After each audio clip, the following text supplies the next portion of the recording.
আমাদের সাথে গোটা কলেজ আছে এবং আমরা যদি অল্টারনেট করে যদি এই সংখ্যক আমরা একভাবেই আমরা চালিয়ে যেতে পারবো। আমরা পয়েন্ট করে করে বলছি যে প্রিন্সিপাল স্যারকে চক্রান্ত করে কলেজ থেকে সরানো হয়েছে। আমি আবারও বলছি, সরকার বিরোধী মানসিকতার মানুষ যারা আজকে প্রোগ্রাম রাখার কথা, 28শে আগস্ট মমতা বন্দ্যোপাধ্যায়ের ডাকা যে প্রোগ্রাম পশ্চিমবঙ্গ তৃণমূল ছাত্র পরিষদে, সেটাকে বানচাল করার জন্য কলেজে চক্রান্তের বিরুদ্ধে লড়াই চাই, তৃণমূল ছাত্র পরিষদ, মমতা ব্যানার্জি, অভিষেক ব্যানার্জি, লড়াই লড়াই লড়াই চাই, লড়াই লড়াই লড়াই চাই, লড়াই লড়াই লড়াই চাই, চক্রান্তের বিরুদ্ধে লড়াই চাই, ষড়যন্ত্রের বিরুদ্ধে লড়াই চাই, কালচারের বিরুদ্ধে লড়াই চাই, চক্রান্তের বিরুদ্ধে লড়াই চাই।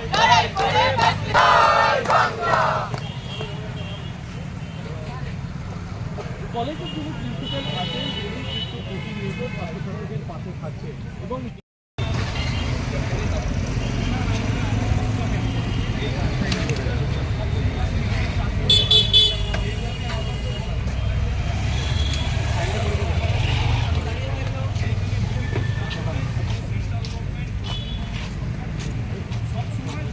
ওরিয়েন্টেশন, ছেলে মেয়েদের চাকরি, ব্যবসার দিক থেকে উন্নতি, সব দিক থেকে আমরা দেখতে পাচ্ছি যে কলেজ এগোচ্ছে।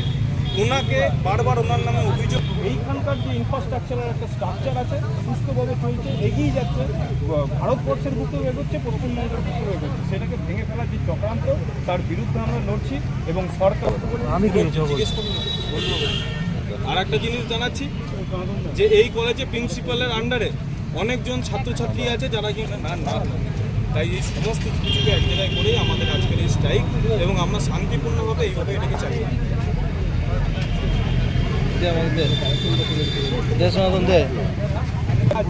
এদিকে ঘুরে যাও না, ঘুরে যাও। হ্যাঁ,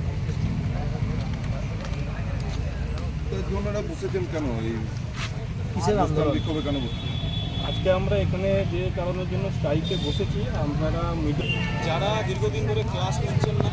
যারা দীর্ঘদিন ধরে অনিয়মিতভাবে আসছেন, তার এগেনস্টে কিন্তু এখানে ছাত্রছাত্রীরা বারবার প্রিন্সিপাল স্যারের কাছে অভিযোগ জানিয়েছে। আমরাও সেই অভিযোগের কথা বলে সম্পূর্ণভাবে জানতে পেরেছিলেন যে হ্যাঁ, কথা বাস্তব যে কিছু সংখ্যক, সবাই নয়, কিছু সংখ্যক ডিপার্টমেন্টে কিন্তু এমন ঘটনা ঘটছে। তারপরে সেইখানে আমরা দাঁড়িয়ে দেখতে পেলাম যে যারা অনৈতিক, কারণ আমাদের প্রিন্সিপাল যে কিনা সব বিষয়ে স্টুডেন্টদের পাশে ছিলেন, সাথে ছিলেন, ওনার একটা ট্রান্সফার অর্ডার ছিল এবং একটা চ্যালেঞ্জ করে তারা বেশ করলেন। আজকে দীর্ঘদিন ধরে প্রায় 6 মাসের বেশি সময় ধরে আমাদের কলেজে একটা মুষ্টিমেয় ডিপার্টমেন্টের টিচারদের কারণে, যারা অনিয়মিতভাবে ক্লাস নেয়, যারা কলেজের মধ্যে একটা থ্রেড কালচার চালায়, যারা কলেজের পরিবেশটাকে নষ্ট করে ফেলেছে অলরেডি, তাদের এগেনস্টে ছাত্রছাত্রীরা বারংবার চিঠি দিয়েছিল অধ্যক্ষ মহাশয়কে। অধ্যক্ষ মহাশয় সেই নিয়ে কথা বলতে গেলে আমরা দেখেছি ওনাকে হ্যাকেল হতে, এবং আমরা যখন সেটা নিয়ে প্রতিবাদ শুরু করতে যাই, আজকের ডেটে যে প্রিন্সিপাল স্যার প্রত্যেকটি ছাত্রছাত্রীদের পাশে দাঁড়িয়েছেন, কলেজের ইনফ্রাস্ট্রাকচারাল ডেভেলপমেন্ট থেকে শুরু করে উন্নয়নমূলক সব কাজে পাশে থেকেছেন, আজকে ষড়যন্ত্র করে সেই সমস্ত সরকার বিরোধী মানুষরা, দল বিরোধী যে সমস্ত প্রফেসররা আছে, যারা নিজেদেরকে তৃণমূল শিক্ষক সংগঠনের মাথা বলে এই কলেজের দেখান, তারা ওনার একটি ট্রান্সফারের কিন্তু বন্দোবস্ত করেছেন এবং প্রিন্সিপাল স্যারের কিন্তু একটা ট্রান্সফার অর্ডার অলরেডি বেরিয়েছে। আমাদের এটা আশঙ্কা রয়েছে যে আজকে এই যে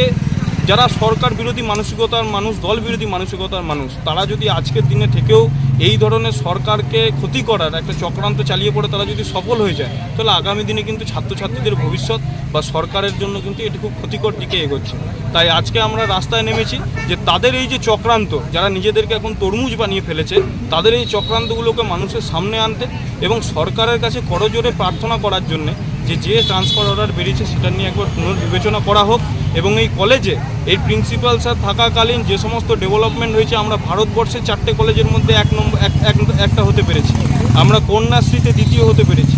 আমরা পশ্চিমবঙ্গের বুকে এমন অনেক কিছু জব ফেয়ার করে প্রায় 700-র বেশি ছেলেমেয়ে চাকরি করতে পেরেছি। এই সমস্ত যে ডেভেলপমেন্টের কাজে আমরা এগোচ্ছি সেটা যাতে আমাদের যাতে বজায় থাকে সেই জন্য প্রিন্সিপাল স্যারকে যাতে এইখানেই রাখা হয় তার আবেদন রেখে আমরা আজকে স্ট্রাইকে বসেছি এবং সর্বোপরি এই চক্রান্তটাকে শেষ করার জন্য আমরা স্ট্রাইকে বসছি এবং যতদিন পর্যন্ত আমরা কোনো সদুত্তর না পাচ্ছি, সিদ্ধান্ত না পাচ্ছি, ততদিন যতক্ষণ কলেজ